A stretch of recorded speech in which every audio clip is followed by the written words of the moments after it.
نحمده ونصلي على رسوله الكريم أما بعد أعوذ بالله من الشيطان الرجيم بسم الله الرحمن الرحيم قد أفلح المؤمنون الذين هم في صلاتهم خاشعون صدق الله العظيم.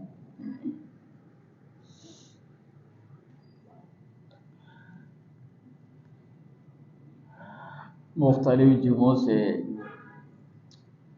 نماز کے متعلق جو ہے وہ بات چل رہی تھی.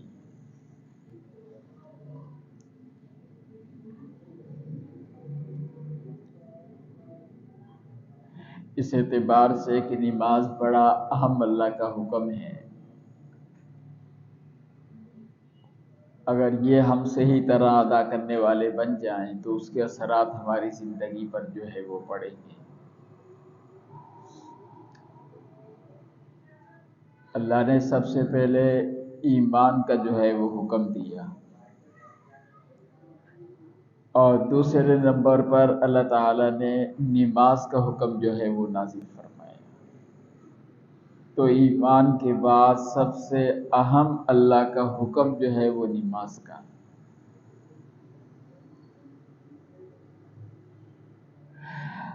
تو کچھ باتیں سامنے آئی تھی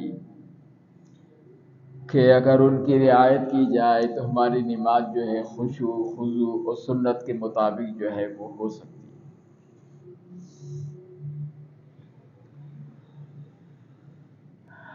اب میرے اور آپ کے لیے بڑا مسئلہ جو ہے وہ یہ ہے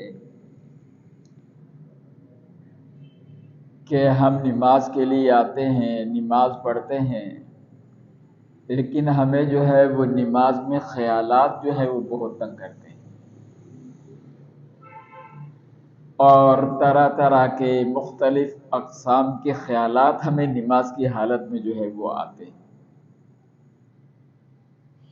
جس کی وجہ سے ہماری نماز کا نقصان ہو جاتا ہے ان خیالات کے آنے کی وجہ سے. تو اللہ تعالیٰ کو بھی پتا تھا کہ میں نے نماز دے رہا ہوں اور ان کے ساتھ دنیاوی ضروریات لگا رہا ہوں، یہ خیالات ان کی نماز میں آئیں گے. اس لیے خیالات کے دروازے کو بند کرنے کے لیے اللہ تعالیٰ نے نماز سے پہلے کچھ باتوں کا حکم دیا کہ اگر یہ نمازی ان باتوں کا اہتمام کر لیں گے تو یہ خیالات والی جو ہے پریشانی یہ دور ہو جائے گی.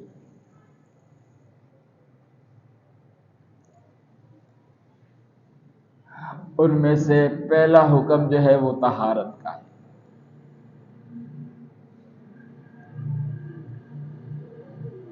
آپ صلی اللہ علیہ وسلم نے ارشاد فرمایا مفتاح الصلاۃ الطہور، کہ پاکی جو ہے وہ نماز کی چابی ہے. جس طرح چابی کے بغیر تالا نہیں کھلتا اسی طرح پاکی کے بغیر نماز نہیں ہوتی. اور ایک دوسری حدیث میں آپ صلی اللہ علیہ وسلم نے فرمایا لا تقبل صلاۃ بغیر طہور، کہ بغیر پاکی کے اللہ کے یہاں نماز قبول نہیں ہوتی. تو ان خیالات کے علاج کے لیے اللہ نے پہلا جو حکم دیا وہ پاکی کا جو ہے وہ حکم دیا ہے کہ پاکی جو ہے وہ صحیح ہو.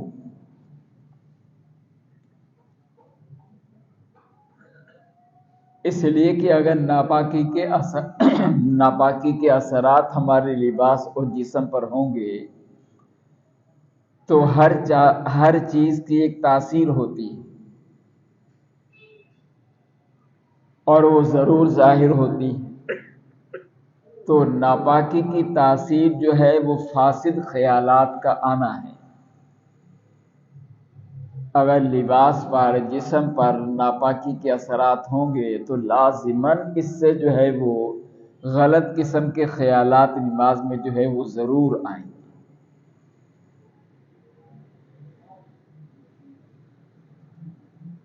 اور ہمارے پاکی کی ابتدا جو ہے وہ استنجا سے ہوتی ہے.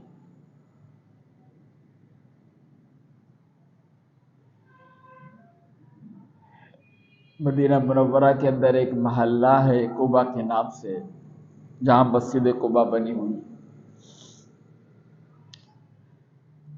تو اللہ تعالیٰ نے ان لوگوں کی قرآن پاک میں پاکی کے بارے میں تعریف فرمائی کہ یا اس قبا میں ایسے لوگ آباد ہیں جو پاکی کو جو ہے وہ بہت زیادہ پسند کرتے ہیں اور پاکی کے معاملے میں بڑی احتیاط کرتے ہیں۔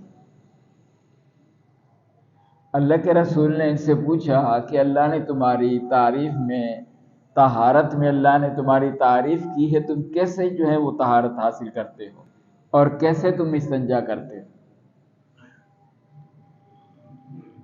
تو قبا والوں نے بتایا کہ ہم جنگل میں جاتے ہیں، اس وقت واش روم وغیرہ تو گھروں میں ہوتے نہیں تھے، تو ہم جنگل میں جاتے ہیں، وہاں جو ہے پتھر سے استنجا کرتے ہیں اور پھر گھر پر آ کر جو ہے پھر دوبارہ پانی سے جو ہے وہ استنجا کرتے ہیں، پہلے پتھر سے اور پھر جو ہے وہ ہم پانی سے جو ہے وہ استنجا کرتے ہیں۔ تو آپ صلی اللہ علیہ وسلم نے فرمایا کہ اسی وجہ سے اللہ نے تمہاری طہارت کی جو ہے وہ تعریف کی۔ تو طہارت کی ابتدا جو ہے وہ استنجا سے جو ہے وہ ہوتی ہے، چھوٹی طہارت ہو بڑی طہارت ہو، اس میں جو ہے وہ بڑے احتیاط کی ضرورت ہے، اور خصوصاً جو ہے جب بیماریوں کا زمانہ ہو، صحتیں کمزور ہوں، جوان بیمار ہوں، کمزور ہوں، تو پھر مختلف قسم کی بیماریاں جو ہے وہ لگ جاتی ہیں۔ پیشاب کے بعد جو ہے وہ قطروں کا آنا، یہ مستقل بیماری ہے۔ بار بار جو ہے وہ ہوا کا نکلنا، یہ مستقل بیماری ہے۔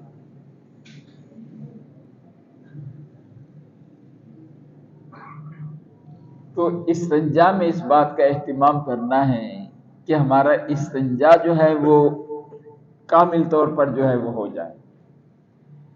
اب اس کے لیے ہمیں چھوٹی حاجت کے لیے 1 منٹ بیٹھنا پڑے تو 1 منٹ بیٹھیں گے، 2 منٹ لگیں تو 2 منٹ لگائیں گے، 3 منٹ لگیں تو 3 منٹ جو ہے وہ لگائیں گے۔ جب دلی اطمینان ہو جائے کہ اب قطرہ نہیں آئے گا تو پھر جو ہے وہ استنجا کریں۔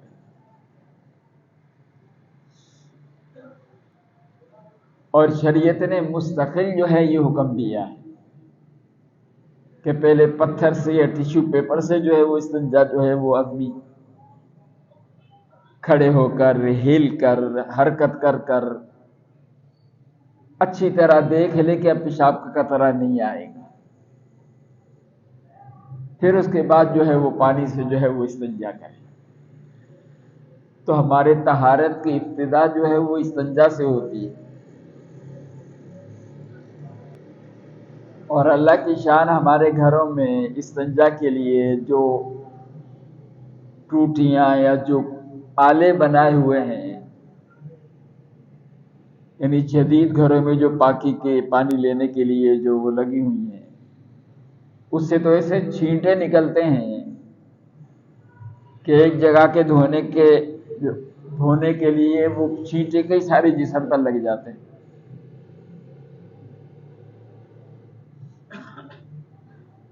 تو جب استنجا میں کمزوری رہے گی تو پھر پاکی تو ہوئی نہیں، جب پاکی نہیں ہے تو پھر خیالات آئیں گے۔ تو استنجا کی پاکی میں جو ہے وہ اہتمام کرنا چاہیے۔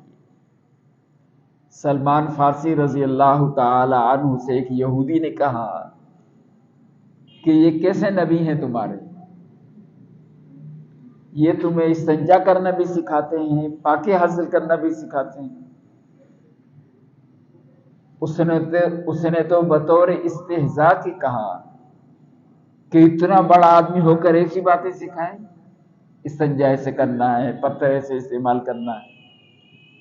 سلمان فارسی رضی اللہ تعالی عنہ نے فرمایا کہ ہاں، ہمارے نبی نے ہمیں استنجا کا طریقہ سکھایا ہے، کہ استنجا کیسے اور پاکی کیسے حاصل کرنی ہے، ہماری نبی نے ہمیں سکھائی ہے۔ کیسے بیت الخلاء میں جانا ہے، کیسے نکلنا ہے، کیسے بیٹھنا ہے، کس طرح منہ کرنا ہے، ناڑا کب کھولنا ہے، کب باندھنا ہے،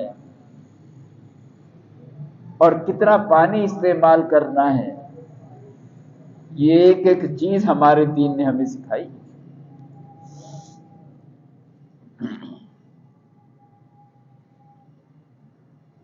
صحابہ جو ہے وہ شام جب پہنچے ہیں تو شام والوں کے جو بیت الخلاء بنے ہوئے تھے گھروں کے اندر یا اتاقوں کے اندر، تو قبلہ رخ تھے۔ ایوب انصاری رضی اللہ تعالیٰ عنہ فرماتے ہیں ہم بہت پریشان ہوئے کہ اب کیا کریں، ان سب کے رخ جو ہے وہ قبلے کی طرف ہے، بیٹھیں گے تو ہمارا جو ہے وہ اگلا حصہ بیت اللہ کی طرف ہوگا۔ تو فرماتے ہیں کہ ہم کوشش کر اپنے رخ کو مشرق و مغرب کی طرف کرتے، شمال و جنوب کی طرف کرتے، اور باہر نکل کر پھر ہم استغفار کرتے کہ ہمیں جس طرح بیٹھنے کا حکم دیا گیا اس طرح جو ہے وہ ہم نہیں بیٹھ سکے، پھر ہم باہر نکل کر توبہ اور استغفار کرتے اس پر۔ یہی تو کمال ہے ہمارے دین کا کہ جس نے ہمارے لیے ایک چیز بھی جو ہے وہ نہیں چھوڑی، چھوٹا سے چھوٹا عمل اور بڑا سے بڑا عمل بالکل صاف اور واضح طور پر جو ہے وہ امت کو بتایا اور سکھایا گیا ہے۔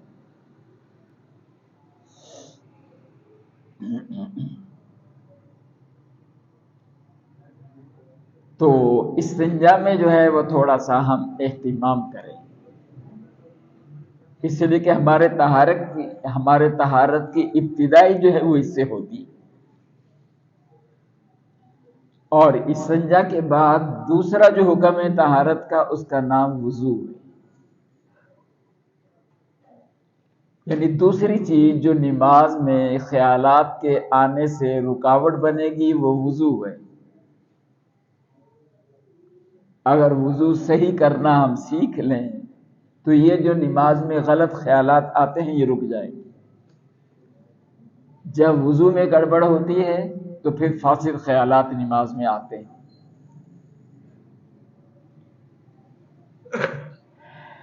اس لیے اللہ کے رسول صلی اللہ علیہ وسلم نے صرف زبان سے نہیں بتایا ایسے وضو کرو، پانی کا لوٹا منگوایا اور خود وضو کیا اور صحابہ سے فرمایا دیکھو وضو ایسے کرنا ہے۔ اور جب صحابی وضو سکھانے کے لیے دوسروں کے پاس جاتے تھے تو صرف یہ نہیں کہ ہاتھوں کو ایسے دھو لینا، پیروں کو ایسے دھو لینا، بلکہ پانی منگاتے تھے کہ ہم تمہیں حضور اکرم صلی اللہ علیہ وسلم کے وضو کا طریقہ کر کے دکھاتے ہیں کہ اللہ کے رسول صلی اللہ علیہ وسلم کیسے جو ہے وضو کیا کرتے تھے، عملی طور پر جو ہے وہ بتاتے تھے کہ ایسے جو اللہ کے رسول وضو کیا کرتے تھے۔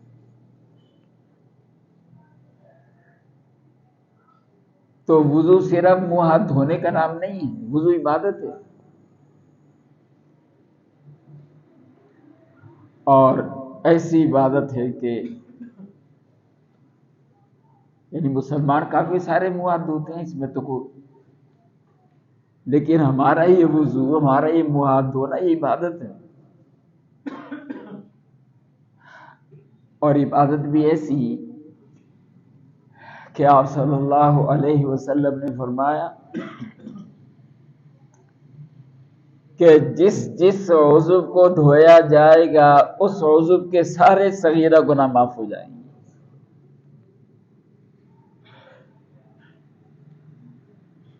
جب ہم نے منہ کو دھویا،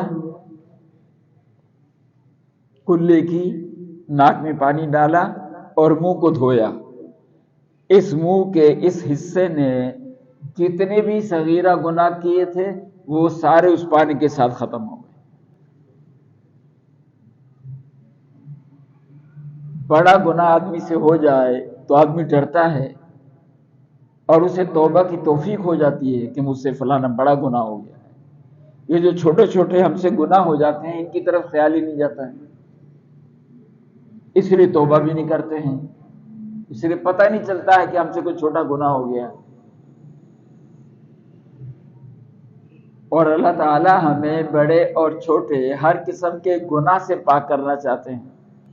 اب بڑے گناہوں کی طرف تو ہماری توجہ ہو جاتی ہے، چھوٹے گناہوں کی طرف توجہ نہیں رہتی۔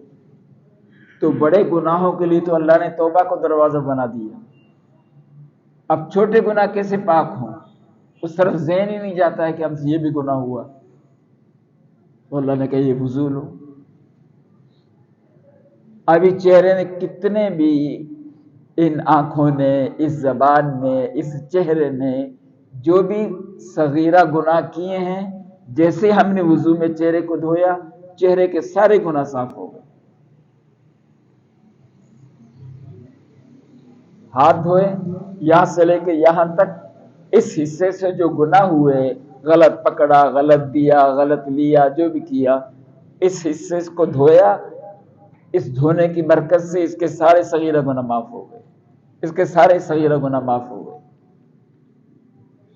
اور کتنے ہی ہمارے قدم جو ہے وہ غلط راستوں پر جو ہے وہ چل پڑتے ہیں، غلط چیزوں کی طرف چل پڑتے ہیں، غلط مقصد کی طرف جو ہے وہ ہمارے قدم بڑھ جاتے ہیں اور خیال ہی نہیں ہوتا۔ جیسے ہم نے پیر دھوئے تو یہ ان پیروں سے جو بھی گناہ ہوئے ہیں وہ سارے کے سارے جو ہے وہ پاک ہو۔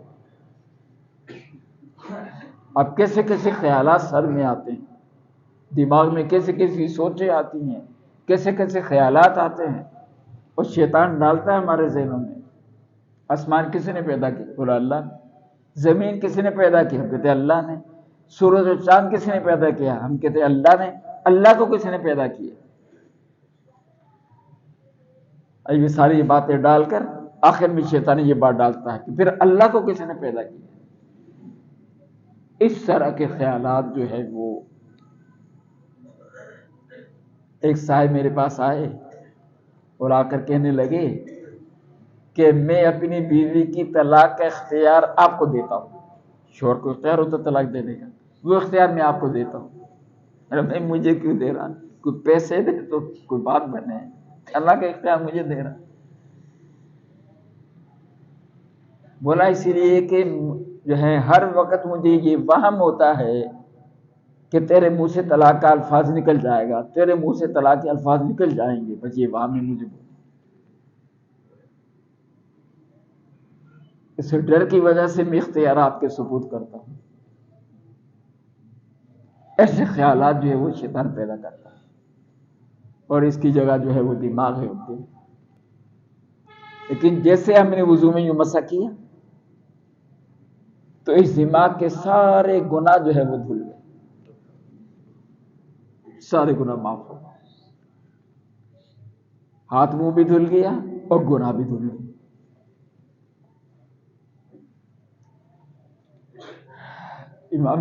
امام ابو حنیفہ رحمہ اللہ نے یہ مسلک بتایا کہ جو یہ وضو کا پانی گرتا ہے یہ ناپاک ہے۔ اب علماء بڑے پریشان ہوئے کہ بھی وضو کرتے ہوئے چھینٹے تو لگ ہی جاتے ہیں کپڑے کو، اور امام صاحب کہہ رہے ہیں یہ پانی ناپاک ہے، ناپاک پانی کپڑوں کو لگے گا تو کپڑے ناپاک ہو جائیں گے۔ ہوا کیا کہ اللہ تعالیٰ نے امام ابو حنیفہ کو ایسی روحانی نظر دی کہ جب وہ کوئی وضو کرتا تھا تو وہ دیکھ لیتے تھے کہ یہ گناہ اس وضو میں دھل رہا۔ 2-3 موقعوں پر آپ نے کہا بیٹا یہ گناہ نہیں کیا کرو، اب انہوں نے دیکھا کہ وضو سے وہ گناہ گر رہا تو منع کیا کہ یہ گناہ جو ہے وہ نہیں کیا کرو۔ پھر اللہ تعالیٰ سے دعا کی کہ اللہ یہ لوگوں کے عیب مجھ پر ظاہر ہو رہے ہیں، میرے سے اس کیفیت کو چھین، مجھے پتہ چل رہا ہے کہ فلانا نے یہ گناہ کیا، یہ گناہ کیا، اور میں مسلمان کے گناہوں کو معلوم نہیں کرنا چاہتا ہوں کہ اس نے کیا گناہ کیا۔ اللہ سے دعا کہ میری اس کیفیت کو دور کر دو، اللہ نے اس کیفیت کو ختم کر دیا۔ تو طہارت کا دوسرا درجہ اور دوسرا مقدمہ اور دوسرا حکم اور خیالات کے نہ آنے کا دوسرا ذریعہ جو ہے وہ وضو ہے۔ وضو صحیح ہوگا انشاءاللہ نماز میں خیالات فاسدہ نہیں آئیں گے۔ اگر وضو آگے پیچھے ہوا تو پھر خیالات لازمی آئیں گے۔ بالکل آسان ہے۔ وضو کرتے ہوئے دنیا کی باتیں نہیں کرنی ہے، پہلی بات۔ وضو کرتے ہوئے دنیا کی باتیں نہیں کرنی ہے، پہلی بات۔ اور دوسری بات جو ہے وضو کرتے ہوئے دھیان اس طرف رکھنا ہے کہ ہاتھ دھو رہا ہوں میرے ہاتھ کے گناہ گر رہے ہیں، منہ دھو رہا ہوں میرے منہ کے گناہ گر رہے ہیں، پیر دھو رہا ہوں میرے پیر کے گناہ گر رہے ہیں، مسح کر رہا ہوں میرے سر کے گناہ گر رہے ہیں۔ یہ توجہ وضو کرتے ہوئے۔ اور تیسری یہ دعا آپ صلی اللہ علیہ وسلم نے بتائی ہے۔ آپ صلی اللہ علیہ وسلم وضو کرتے ہوئے یہ پڑھا کرتے تھے، اشہد ان لا الہ الا اللہ واشہد ان محمدا عبدہ ورسولہ۔ وضو بھی کرتے تھے اور یہ بھی پڑھتے تھے، اشہد ان لا الہ الا اللہ واشہد ان محمدا عبدہ ورسولہ، یہ پڑھتے تھے۔ اور وضو کرتے کرتے آپ یہ دعا بھی پڑھتے، اللہم اغفر لی ذنبی ووسع لی فی داری وبارک لی فی رزقی۔ 3 الفاظ ہیں۔ کسی وقت بھی یہ دعا لگ گئی اپنا کام ہو گیا۔ اللہم اغفر لی ذنبی، اللہ میرے گناہ معاف کر۔ کون سا قبولیت کے وقت یہ الفاظ ہمارے منہ سے نکل جائے، سارے گناہ معاف ہو گئے۔ ووسع لی فی داری، یا اللہ مجھے وسیع بڑا گھر عطا کر، دنیا کے اعتبار سے بھی اور آخرت کے اعتبار سے بھی۔ ظاہر ہے ضرورت کے مطابق گھر کا ہونا یہ ہماری بڑی ضرورت ہے۔ وبارک لی فی رزقی، برکت والی مجھے روزی عطا فرما دے۔ اور وضو کرنے کے بعد اللہ کے رسول یہ پڑھا کرتے تھے، اللہم اجعلنی من التوابین واجعلنی من المتطہرین، یا اللہ مجھے توبہ کرنے والوں میں سے بنا دے، یا اللہ مجھے پاکی حاصل کرنے والوں میں سے بنا دے۔ یہ دعا پڑھا کرتے تھے۔ یہ 3 کام کر لیں، دنیا کی باتیں نہیں کر رہے، اور جو ہے اس دھیان سے وضو کریں کہ گناہ دل رہے ہیں، یہ دعا 1 یا 2 جو بھی آتی ہے وہ پڑھتے رہیں، اور وضو کے بعد یہ دعا پڑھیں۔ اللہ مجھے اور آپ کو عمل کی توفیق دے۔